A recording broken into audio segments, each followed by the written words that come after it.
Hi, my name is Jay Sugarman, and I want to welcome you to Innovation Showcase. The main purpose of this ongoing series is to inform viewers about exciting innovations and creative individuals across the fields of business, science, technology, education, and the arts. Today, via Zoom, we're fortunate to have as our guest Jeanne Williamson Ostroff.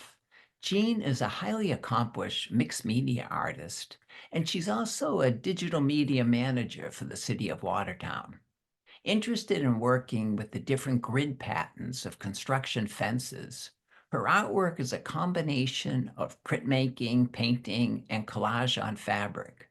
During the program, Jeanne will be informing us about her current exhibition entitled Wordle Paintings, which is on display until January 25th at the Watertown-based Storefront Art Projects Gallery.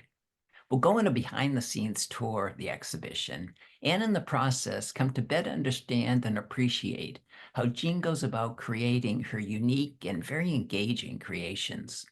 Let's start by meeting Jeanne and then finding out all about her artistry. Welcome, Jeanne. So delighted you're able to be here. Thank you. I'm so glad to be here. The other day I had the wonderful opportunity to visit the gallery, to enjoy the exhibition, eager to find out more and have you inform viewers. But before we jump right to that, I think it would be of interest to hear a little bit more about your background, perhaps artistic interest, professional interest, please. Sure. I have a bachelor's degree in textiles and crafts from the Philadelphia College of Art a long time ago. Mm. And I have a degree in art education from Massachusetts College of Art. And I do not teach directly. I teach through my job in Watertown by informing the public about what's going on in the city. But I really love to do artwork with fabric when I'm not at work. And how'd you become interested in that type of artwork?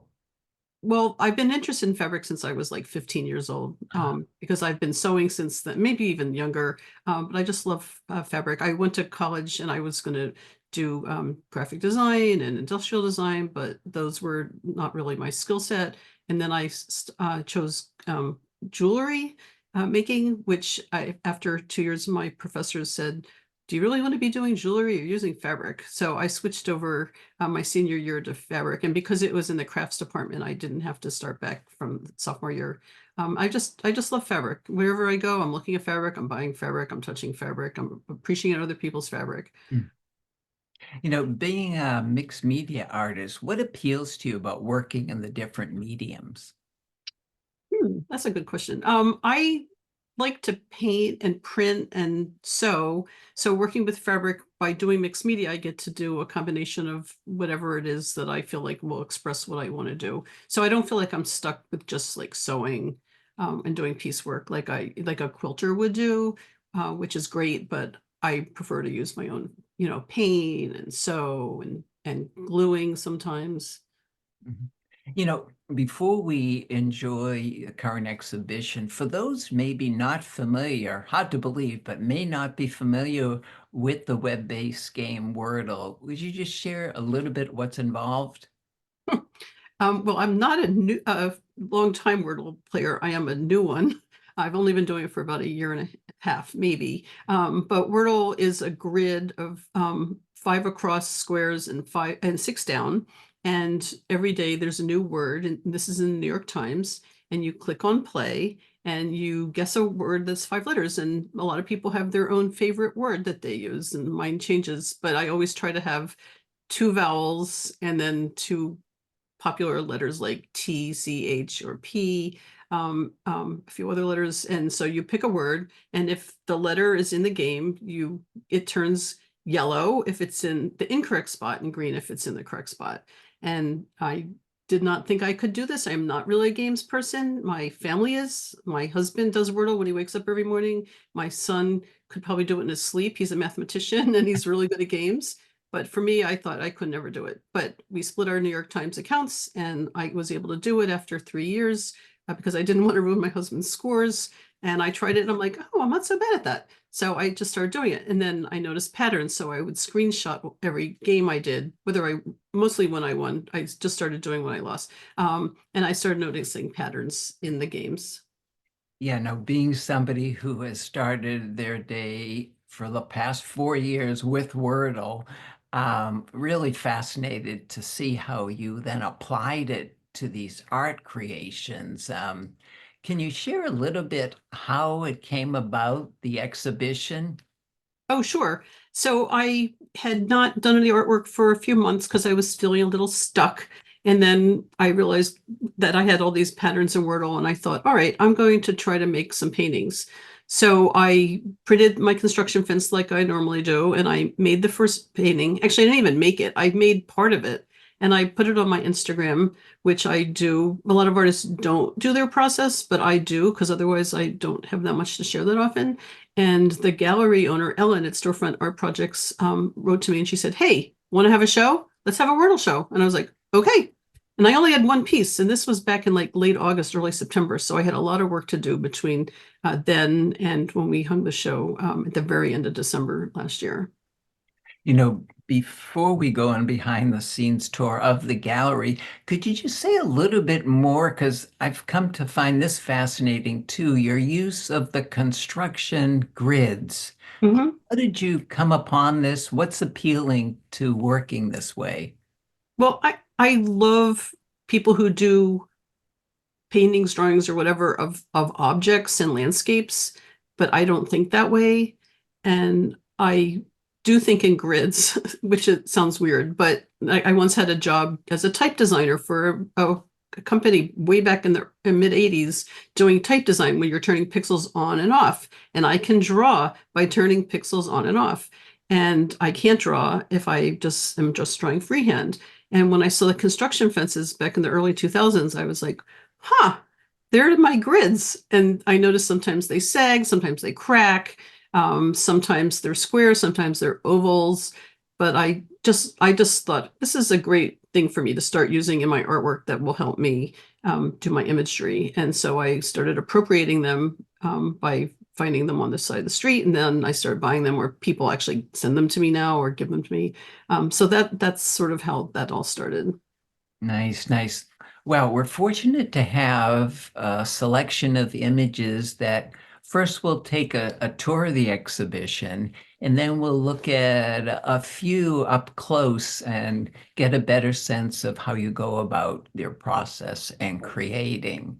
So I know this is a wide shot that people would see one part of the gallery area, which I have to say is just a fantastic space for local artists to share creative endeavors like yourself. Would you just say a word about storefront art projects? Sure. Well, storefront art projects wouldn't be anything without Ellen Weinberg, who has the gallery. Her art studio's behind it, and she is an amazing artist herself, and she is well respected and has many, many shows. And she has actually been showing artwork for mostly local, I believe, artists for the past few decades. And I met her a number of years ago before the pandemic, and then I started visiting the gallery and she invited me to do this. Wonderful, wonderful. Well, as we tour a little, just give us a sense on maybe how things are laid out a little. We did it by color and by pattern. And wanted to just have a good, balance of work and transitions between one piece to the other. And then we had a space that you'll have in another show, photo that has, a piece sort of in the back. There you go. You see that in the back on the right. And we just wanted to balance the whole thing with all the work I had.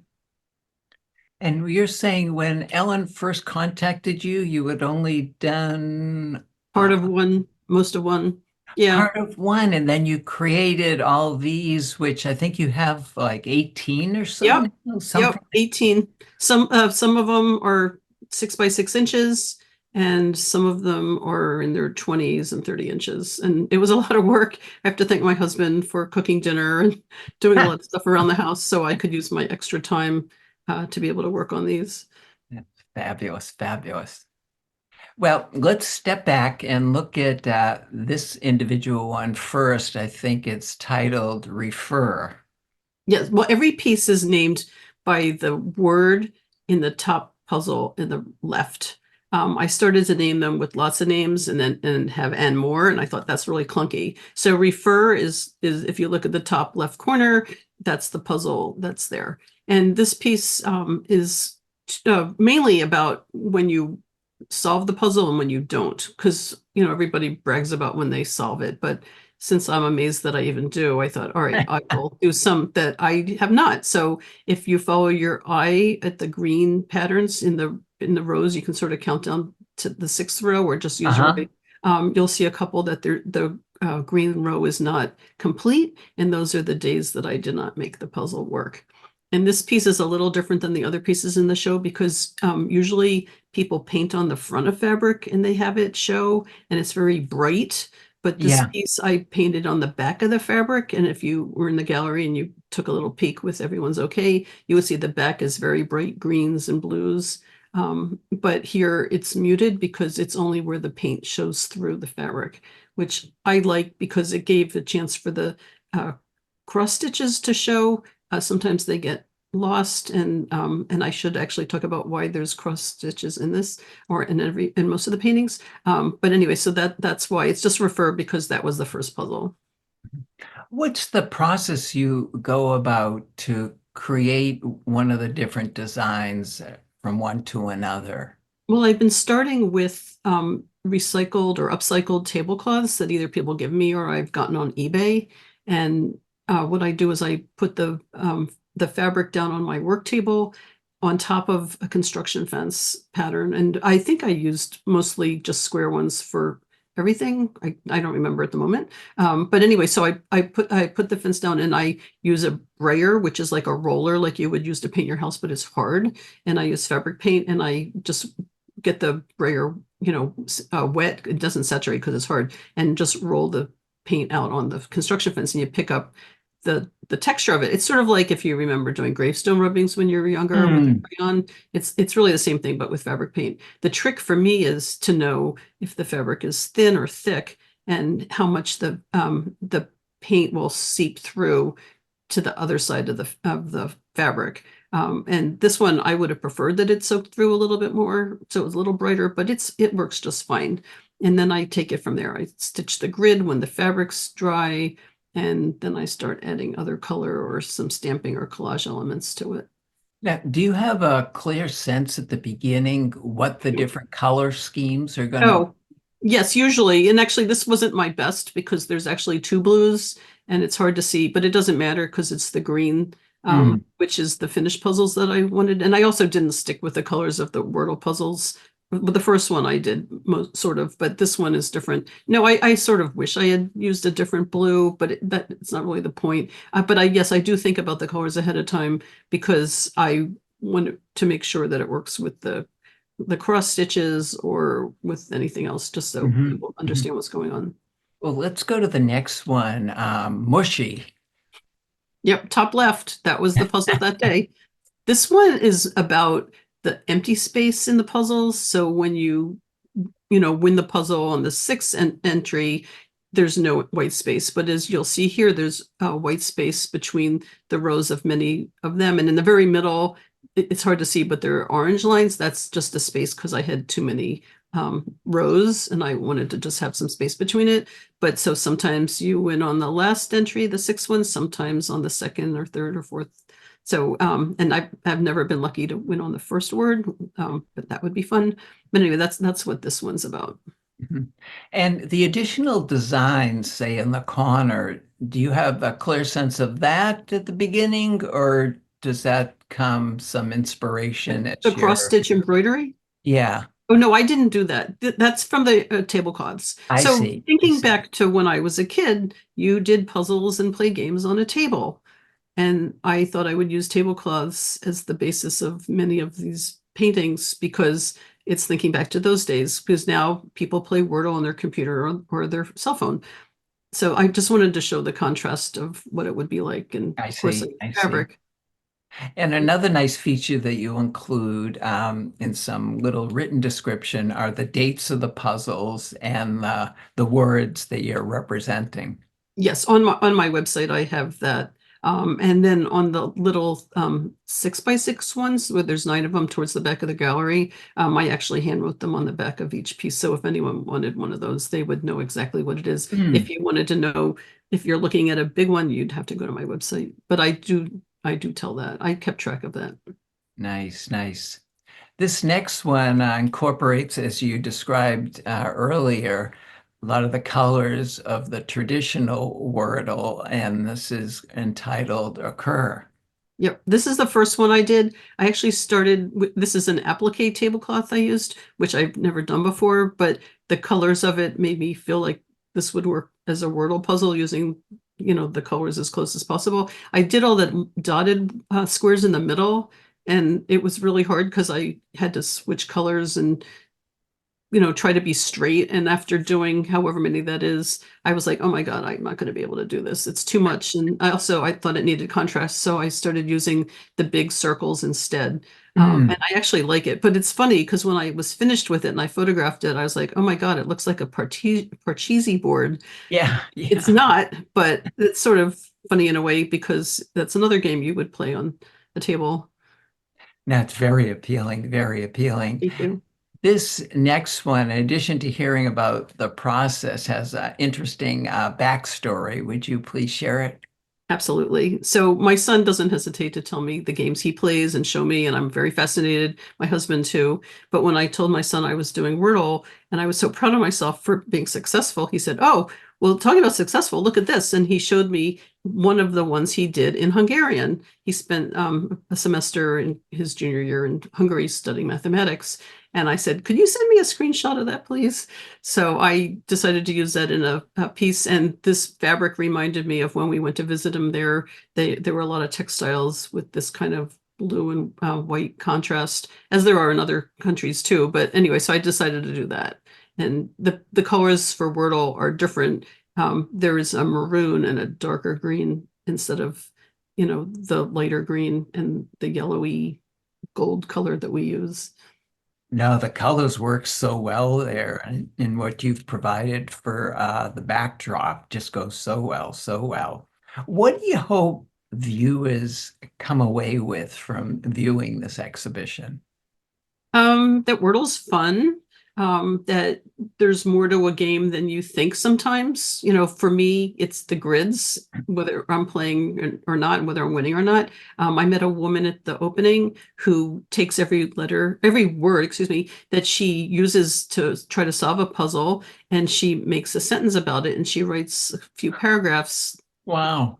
about what the word could be. She just this fiction, and it was so fascinating to me because I'm not a word person. I'm a visual person, so people are using Wordle patterns or the words themselves different ways, and that's pretty fascinating. So this is my take on it. Nice, nice. I know the opening reception the other day, what was some of the reaction and feedback you got? Well, people really liked it because I don't think they think about the grids when they're playing it. They like seeing it. They got to meet Tracy Bennett, who's the Wordle editor. She was there, which was just such a joy. She's a wonderful person, and she was very interested in it. People spoke to her about Wordle, and they asked her questions, as did I. It was just like a dream come true. Everything about this has just been wonderful. No, that's fabulous. Yeah, what a bonus to have Tracy, who in her own way has become unsuspectingly, I think, a celebrity, Yeah, uh, yeah, given the popularity of Wordle now throughout many people's everyday lives. definitely. Terrific, terrific. And as we noted, the exhibition is on display through January to the 25th. So definitely encourage people to make their way to storefront art projects in Watertown and enjoy that, as well as other upcoming exhibitions. And I are do we, want to note, though, I'm sorry to interrupt you, but the gallery's only open Tuesdays and Saturdays from 1 to 4. oh, good point. I think it might be Thursdays and Oh, Saturdays. sorry. Yes. Yep. Yeah. No, Thursdays and Saturdays. Good to know. Thank you. We referred to a little bit, and the time remaining would like to hear much more because as much as I'm a Wordle fan and definitely enjoyed your exhibition, really fascinated with your grid approach to thinking throughout a number of topics. One that you've documented, we have an example in the gallery, but on your website are the steps you take walking. Would you share a little bit about how this began and what we're seeing in front of us?